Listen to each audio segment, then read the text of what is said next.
চলে আসলাম আবারও একটি নতুন ভিডিও নিয়ে। আমরা দুজনা চলে গিয়েছিলাম একে অপরের সাথে সুন্দর সময় কাটাতে। কথায় যদিও আছে সময় থাকতে সময় কাটানো উচিত একে অপরের সঙ্গে, তাই সেই কথাটা মাথায় রেখেই আমি আরও চলে গিয়েছিলাম একটা নতুন গন্তব্যের উদ্দেশ্যে। এত ঝগড়ার পরও যে আমরা আবারও একটা নতুন গন্তব্যের উদ্দেশ্যে পৌঁছেছিলাম, এটাই আমার কাছে অনেক। আসলে এই ঝগড়াটা বেশিক্ষণের জন্য নয়, তাই যত তাড়াতাড়ি নিজেদের মধ্যে একটা আন্ডারস্ট্যান্ডিং করে নেওয়া যায় ততই ভালো, কারণ তাতে মনও ভালো থাকে, আর মন ভালো থাকলে কাজের এনার্জিও পাওয়া যায় আমারও এবং ওরও।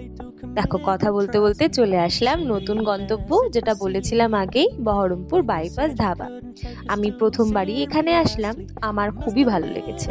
একে অপরের সঙ্গে সময় কাটিয়েছি, দুটো কথা বলেছি, না না দুটো না, অনেকগুলোই বলেছি, দুটো বললাম। তাই চলো এবার বাড়ি ফেরা যাক। ঠান্ডা যেহেতু পড়ে গিয়েছে, এই জন্য একটু তাড়াতাড়ি বাড়ি ফেরার চেষ্টা করেছি। আবারও কখনো ঝগড়ার মাঝে আমরা একে অপরের জন্য সময় কাটাবো, আবারও নতুন গন্তব্যে আসবো। এখন যাই, টাটা।